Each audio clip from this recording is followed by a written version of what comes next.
Le Seigneur soit avec vous.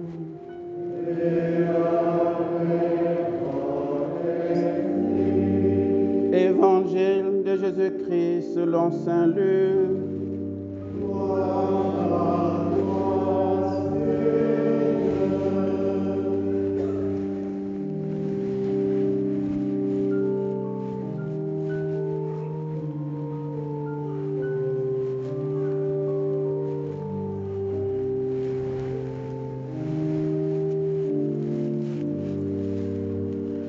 En ce temps-là, tandis qu'il faisait route vers Jérusalem, Jésus traversait villes et villages en enseignant.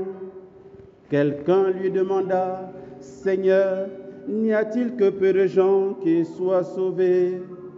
Jésus leur dit, « Efforcez-vous d'entrer par la porte étroite, car je vous le déclare, beaucoup chercheront à entrer et n'y parviendront pas. » Lorsque le maître des maisons se sera levé pour fermer la porte, si vous du dehors, vous mettez à frapper à la porte en disant, « Seigneur, ouvre-nous », il vous répondra, « Je ne sais pas d'où vous êtes. » Alors vous vous mettrez à dire, « Nous avons mangé et bu en ta présence, et tu as enseigné sur nos places. » Il vous répondra, « Je ne sais pas d'où vous êtes, éloignez-vous de moi, vous tous qui commettez l'injustice. » Là, il y aura des pleurs et des grincements de dents.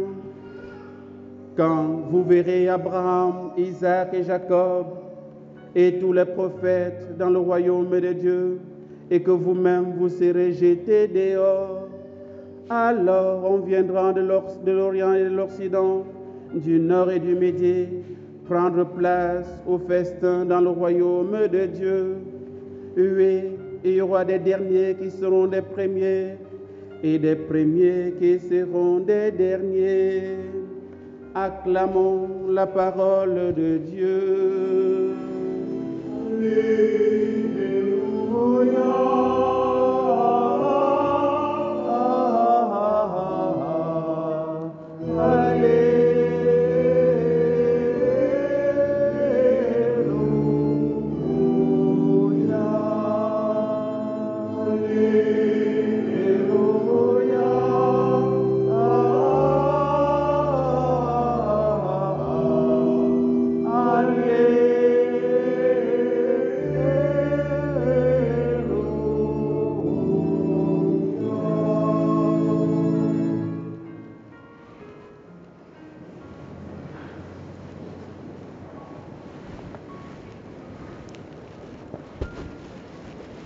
Les textes que le Seigneur, que l'Église nous propose en ce 21e dimanche du temps ordinaire pour le compte de l'année C, nous invitent à méditer sur là où on se trouve, le lieu de notre emplacement, la géographie, ou alors là où nous sommes, le lieu, voilà, le lieu géographique, là où nous sommes. On va y revenir tout à l'heure. Déjà dans la première lecture, nous avons le Seigneur veut étendre son nom, sa gloire, partout, à tous les peuples, à toutes les nations. Ici, dans la première lecture, nous voyons deux choses. La première chose, c'est que le désir, la volonté de Dieu, c'est que la gloire, sa gloire soit manifestée partout. Ça, c'est la première chose, puisqu'il veut. Il dit ainsi par le Seigneur, connaissant leurs actions et leurs pensées, moi je viens rassembler toutes les nations de toutes langues. Elles viendront et verront ma gloire. Voilà. Le projet de Dieu, c'est que personne n'échappe à la vision de sa gloire. C'est merveilleux, non? Bon, si nous sommes ici, c'est parce que ce projet s'est réalisé, ou est en train de se réaliser, justement, parce que, voilà, le salut vient des Juifs, ça pouvait rester là-bas. Mais le projet de Dieu, c'est que ça s'étende à tous les peuples et à toutes les langues. Voilà. Même si tu parles d'Agara, ou je ne sais pas quoi, Mouaga, ou je ne sais pas quoi encore, en tout cas, tu es concerné. Amen. Voilà. Et puis, le deuxième aspect, pour que ça se réalise, il faut envoyer des gens, il faut des missionnaire. Ce point, il dit les rescapés, autrement dit le reste, le petit reste, les rescapés, je les enverrai vers les nations éloignées pour qu'ils puissent faire entendre, n'est-ce pas, ma gloire là-bas. Donc il a besoin des missionnaires. Et Israël a eu la grâce d'être le peuple élu, évidemment. Hein, il a été le seul peuple sur la terre, bien sûr, le premier peuple sur la terre à qui Dieu s'est révélé. Et même, avant même qu'il existe comme peuple, c'est Dieu qui l'a créé. C'est Dieu qui l'a constitué. Du premier jusqu'aujourd'hui, même au dernier d'aujourd'hui, au dernier né d'aujourd'hui. Parce que le peuple d'Israël n'existait pas. Il a fallu que Dieu appelle Abraham. À partir d'Abraham, donc, il a promis une descendance, etc. Et c'est comme ça qu'il a constitué ce peuple, qui est son émanation. C'est pourquoi Israël ne peut même pas se vanter d'autres choses. C'est pourquoi, si vous regardez la culture israélienne, sa culture est une culture biblique. Quand vous entendez parler sur les danses d'Israël, n'est-ce pas? Quand on parle de danses d'Israël, c'est la parole de Dieu. C'est-à-dire c'est issu de la parole de Dieu. C'est la parole de Dieu que Israël danse. Ce n'est pas autre chose. Elle n'a pas une culture profane, Israël. Parce que Israël est l'émanation exclusive de Dieu.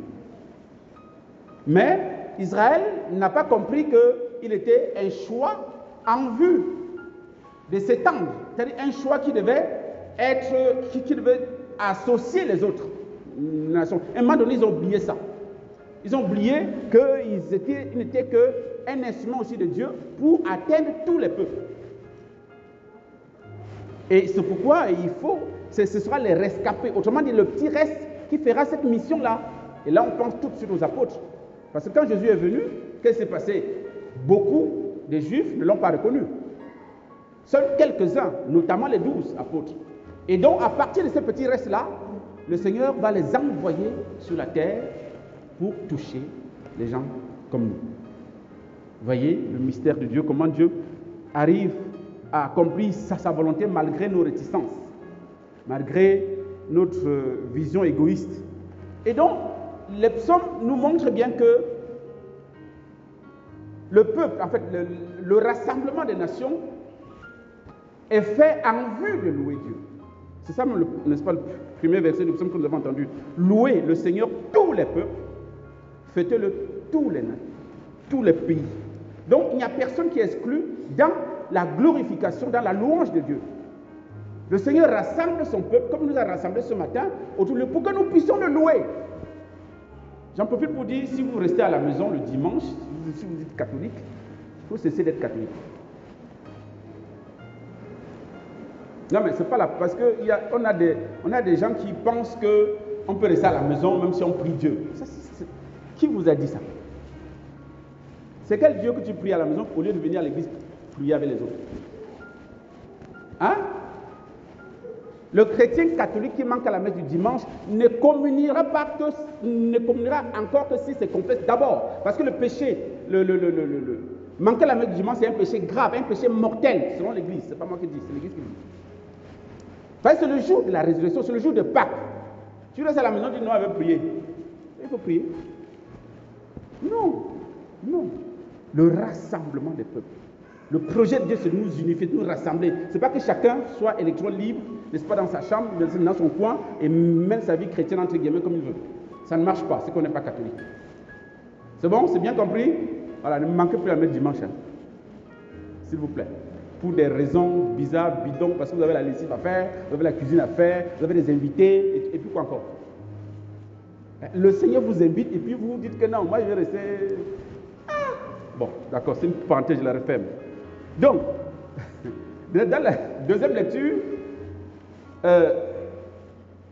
on nous rappelle que, et c'est même un rappel, hein, frère, vous avez oublié, c'est ça le début, n'est-ce pas, du deuxième livre, vous avez oublié cette parole de réconfort qui vous est adressée comme à des fils. Mon fils, ne néglige pas les leçons du Seigneur. Ne te décourage pas quand il te fait des reproches. Qui aime les reproches ici? Vous levez la main. Ah, personne. C'est grave, hein? Vous vous rendez compte? Personne n'aime les reproches. Personne. Et pourtant, c'est le chemin de l'éducation. C'est le chemin de la croissance. Et dans ce texte, que je vous invite à méditer encore peut-être à la maison, le Seigneur, il est dit que c'est même, le texte sacré dit, je vous rappelle que c'est pour votre bien, c'est votre réconfort, que vous vous souveniez que vous êtes des fils. Et en tant que fils, Dieu qui est votre Père, c'est bien pour vous qu'il vous donne des leçons, qu'il vous donne des reproches. Dieu nous donne des bonnes leçons selon 3 ordres. Le premier ordre, la première leçon que nous donne, et le texte nous dit, le Seigneur nous donne des bonnes leçons, c'est d'abord la bonne nouvelle. Dieu nous annonce une bonne nouvelle. Jésus est venu nous annoncer la bonne nouvelle du salut. L'évangile, ça s'appelle, littéralement, ça signifie bonne nouvelle. Donc, c'est la première chose que Dieu fait. Il nous annonce ce qui est bien pour nous. Il nous dit ce qu'il faut faire pour être heureux, pour être heureuse. Deuxième chose, deuxième manière de donner la leçon, c'est les reproches ou la dénonciation que nous n'aimons pas. Parce que lorsque Dieu voit comment nous vivons, il sent qu'on est toujours en déphasage avec ce qu'il a prévu pour nous. Nous sommes toujours des enfants rebelles, des enfants, des capricieux.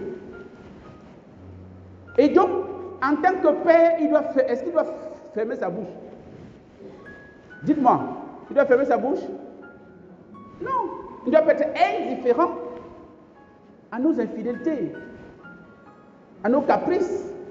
En tant qu'il est notre Père, en tant qu'il nous aime, il doit nous dire ce que tu fais là n'est pas bien. Il doit dénoncer, il doit nous reprocher ce que nous faisons et qui n'est pas en adéquation avec sa parole sur nous, avec son projet de vie sur notre vie. Mais nous n'aimons pas les reproches. Comment on va changer alors? Comment il va évoluer? Et l'auteur dit très bien que lorsque nous faisons des reproches, on est triste. On est tous...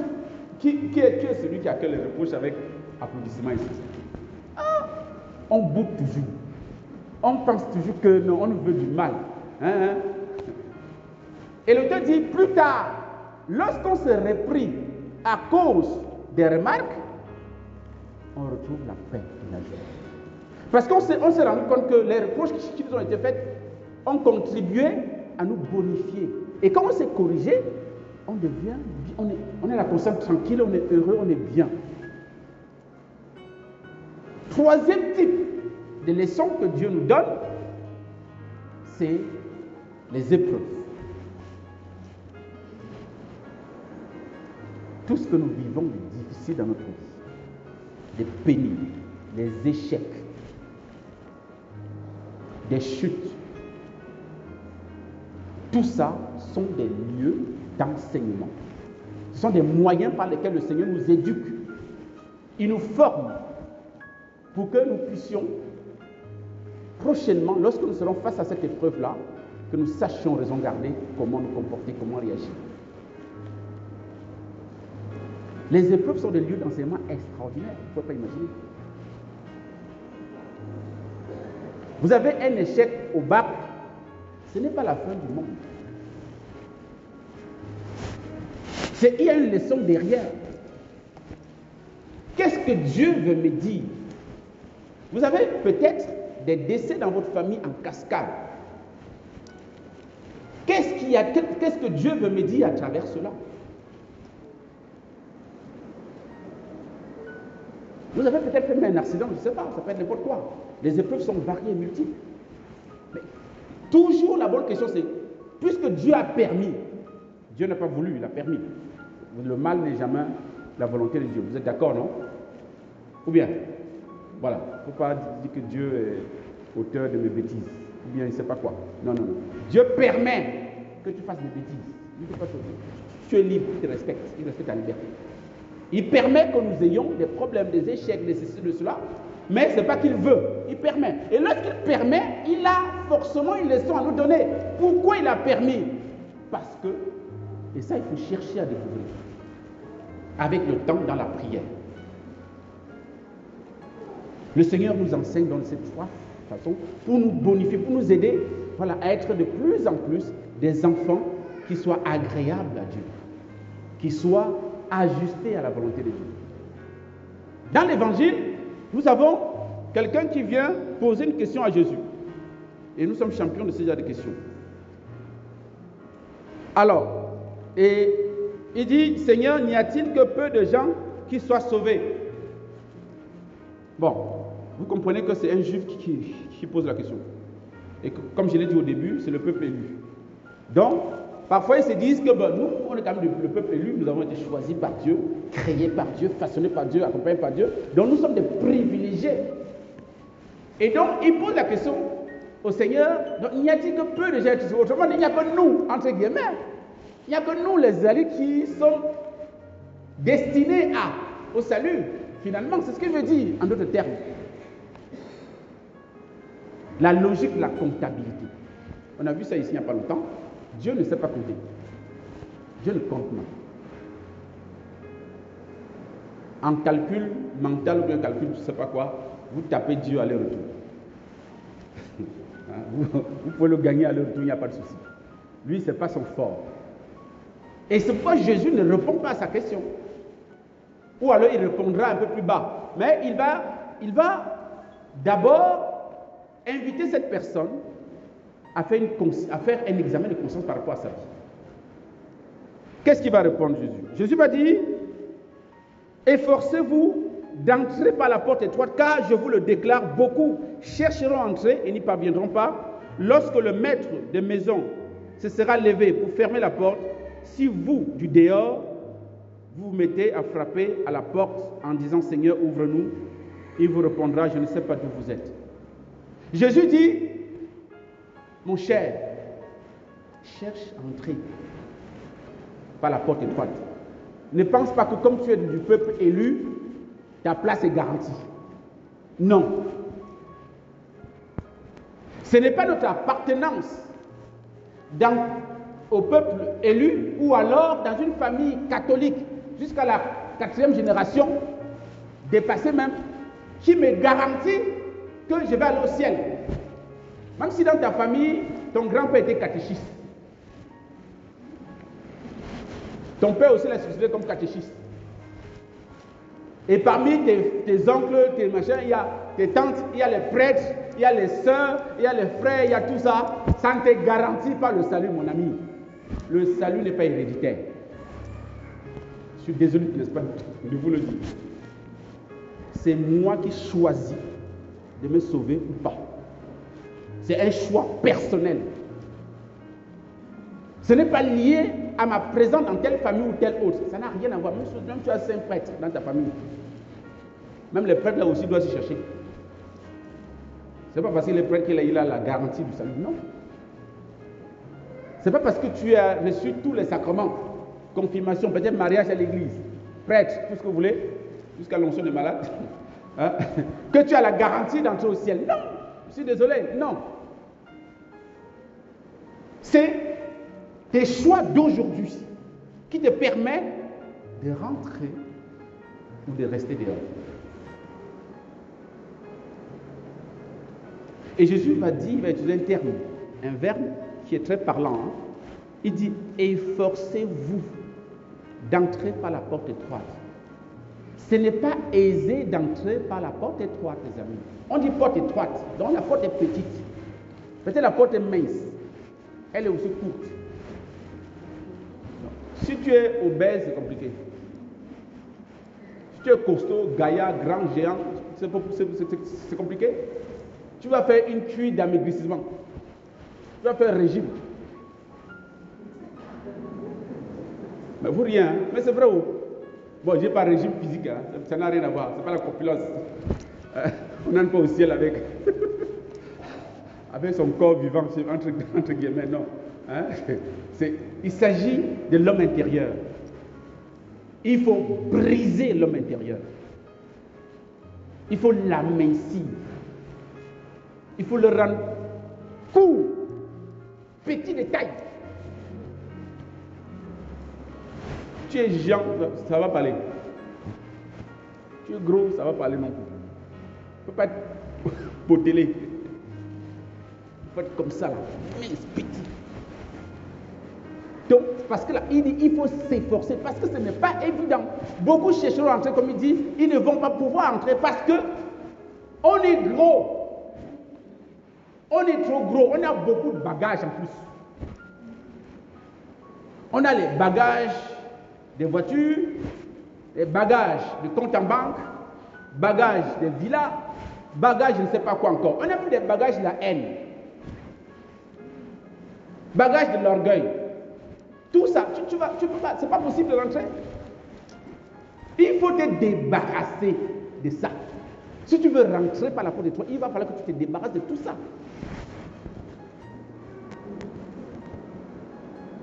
Vous voyez que le Seigneur nous aime, franchement. Il nous montre, il nous dit tout. Il nous montre qu'est-ce qu'il faut faire pour rentrer, pour être de l'autre côté. Et c'est pourquoi il va dire à ces gens-là, quand ils vont frapper, Maître, ouvre-nous. Seigneur, ouvre-nous. Il vous répondra, je ne sais pas d'où vous êtes. Je ne sais pas. Autrement dit, on n'est pas dans le même espace. Je ne vous connais même pas. Parce que vous n'êtes pas dans mon domaine. Vous êtes du dehors. Et puis, ils vont quand même argumenter. Ils vont dire au Seigneur, nous avons mangé et bu en ta présence. Et tu as enseigné sur nos places. Et il vous répondra, je ne sais pas d'où vous êtes. Éloignez-vous de moi, vous qui commettez l'injustice. Frère, cela veut dire quoi? Ces gens-là disent, tu as enseigné sur nos places. Nous avons mangé et bu avec toi en ta présence. Ça nous parle beaucoup plus. Nous venons à la messe chaque jour. Peut-être même pour certains chaque jour. Et tout ça. Nous écoutons l'enseignement de Dieu. Nous entendons le Seigneur nous parler. On vient de proclamer l'évangile du Christ. Nous entendons ce que Dieu veut nous dire. Nous, on a mangé à ta présence. On communie même. On mange avec le Seigneur, à la table du Seigneur. Mais qu'est-ce que cela produit dans notre vie?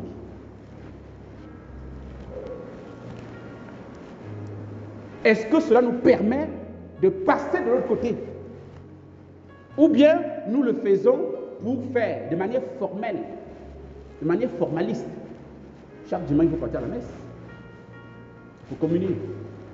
Il faut faire ci. Il faut faire ça. Est-ce que c'est dans la pratique extérieure qu'on rentre, ou bien par la pratique extérieure qu'on rentre par la porte étroite? Non. Ce n'est pas une conversion profonde, intérieure, qui permet que ma vie change. Ce n'est pas la pratique extérieure, non. Il faut que la pratique extérieure soit le résultat de ma conversion intérieure. Soit le reflet de mon appartenance au Seigneur. Et c'est pourquoi il dit à ces personnes, je ne sais pas d'où vous êtes. Autrement dit, vous n'êtes pas dans mon espace. Vous venez à l'église, d'accord, mais est-ce que vous faites partie de mon corps? Vous savez que l'église, c'est le corps mystique du Christ, non? Vous le savez? Ou bien, vous ne savez pas? On ne va pas vous faire la théologie de l'ecclésiologie ici, ce n'est pas le moment. Mais en tout cas, l'église, c'est le corps mystique du Christ. C'est l'épouse du Christ. Et comme vous savez, l'épouse appartient à l'époux et l'époux appartient à l'épouse. Donc, on peut être dans l'église sans faire partie du corps du Christ. Parce qu'ils disent à Jésus, mais nous étions à l'église. On a entendu ta parole. On a communié en ta présence. Mais d'où vient que tu nous fermes la porte? Jésus, non, je ne vous connais pas. Je ne sais pas d'où vous êtes. Donc, autrement dit, vous ne faites pas partie, vous n'êtes pas resté connecté au corps que je suis, dont l'église est. On a pratiqué de manière extérieure notre foi sans redescendre en profondeur. Vous voyez que le Seigneur nous pousse vraiment jusqu'au dernier retranchement pour nous inviter. Le Seigneur aujourd'hui nous rappelle, nous fait des reproches sur notre manière de vivre notre vie chrétienne. Est-ce que nous arrêtons au niveau extérieur, au niveau pratique? Ou bien nous vivons les choses de manière intérieure? Est-ce que Jésus habite ma vie? Nous venons Et là, il y a quelque chose qui me revenait quand je méditais cet évangile. Nous venons à la messe, nous écoutons la parole de Dieu, tout ça, nous avons la célébration eucharistique. L'un des moments les plus importants de la messe, c'est lorsque le Christ vient sur l'autel. C'est ça, non? Lorsque le prêtre consacre le pain et le vin, Dieu descend. Mais j'ai remarqué une chose, frères et sœurs, vous allez me contredire si ce n'est pas ça. J'ai remarqué que, parce que lorsque Dieu descend, étant le Tout-Puissant qui vient dans le pain, il faut faire quoi? Nous, on fait comment? On se met dans quelle posture? On se met à genoux.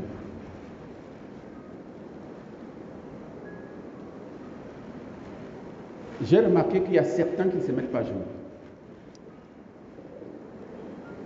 Certains s'asseyent.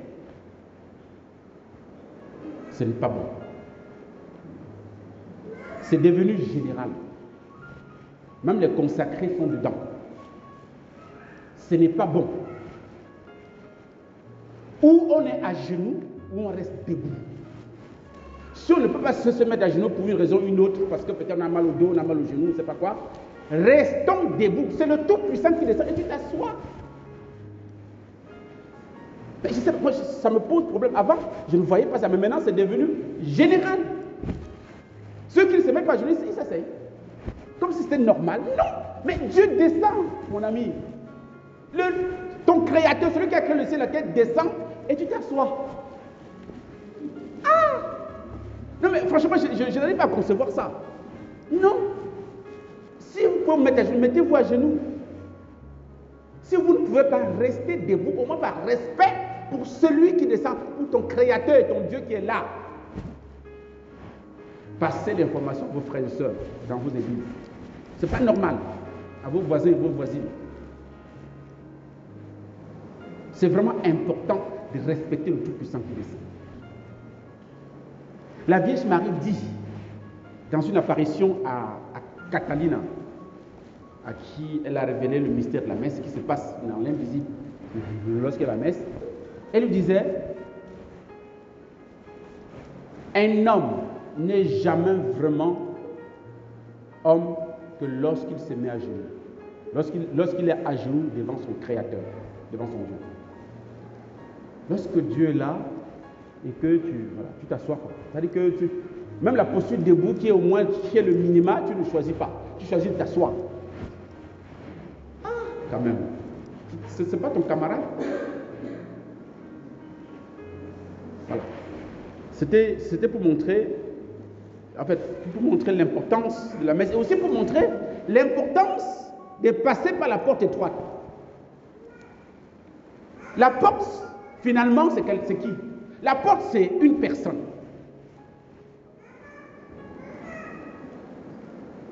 La porte, c'est Jésus lui-même. Il a dit dans Jean chapitre 10, le verset 7 et 9, que je suis la porte des brebis. Donc les brebis passent par lui. Il va aussi dire dans Jean 14, verset 6, que je suis le chemin, la vérité et la vie. Non seulement il est le chemin, mais il est aussi la porte par laquelle nous passons pour être dans le royaume. Il est même aussi le royaume des cieux, parce que je suis le chemin, la vérité et la vie, donc la vie éternelle. Jésus est le chemin, il est la porte, il est la vie même. Et qu'est-ce que cette vie a fait pour venir jusqu'à nous?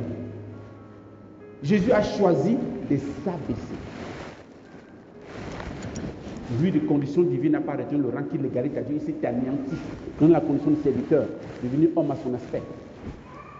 Jésus est descendu. Il est devenu bébé. Un bébé est accessible à tout le monde, vous êtes d'accord? Il s'est rendu accessible à nous en devenant bébé. Et même encore, il allait plus loin. Il est descendu encore plus bas que terre. Il est devenu pain. Et quand il descend, frères et sœurs, la posture pour rentrer par cette porte étroite, c'est se mettre à genoux. Je disais qu'il faut diminuer en tout, en corpulence et en taille. Si tu veux diminuer en taille, il faut te mettre à genoux. Ou bien, c'est pas ça? Et même te mettre à plat ventre. Prosternation totale. Pour rentrer par la porte. Donc, finalement, c'est par l'humilité que nous pouvons rentrer par la porte étroite. L'humilité veut dire dépouillement. Heureux les pauvres, le royaume des cieux est à eux. Donc, si tu n'es pas pauvre de tout, si le Seigneur ne te détache pas de toutes tes attaches, tu ne peux pas rentrer par la porte étroite. Tu ne peux même pas, tu ne peux pas avoir l'humilité de recevoir l'Eucharistie. Autrement, de passer par la porte étroite qui est l'Eucharistie, c'est petit comme ça, non? Hein, c'est petit. Il faut passer là. Vous voyez comment il faut maigrir. L'autre jour, je parlais de devenir film. Il faut être comme un film. Hein? Pour passer par... On doit faire tous le régime ici. On doit tous maigrir. Donc voilà la condition, frères et sœurs. Il faut qu'on se convertisse. Il faut qu'on demande au Seigneur de nous dépouiller de ce qui nous attache. Ça peut être un homme, ça peut être une femme, ça peut être des biens matériels, ça peut être l'argent, ça peut être je ne sais pas quoi encore. Il y a beaucoup de choses qui nous tiennent. Et quand le Seigneur les arrache, on n'est pas content. On boude. Nous sommes actuellement, n'est-ce pas la période de concours, non? N'est-ce pas dans le pays? Hein? Il y a beaucoup de dossiers qui sont déposés et tout ça. Il y a beaucoup d'espérance. J'en profite pour donner ma bénédiction à tous ceux qui vont présenter un concours. Voilà, que le Seigneur nous permette de réussir.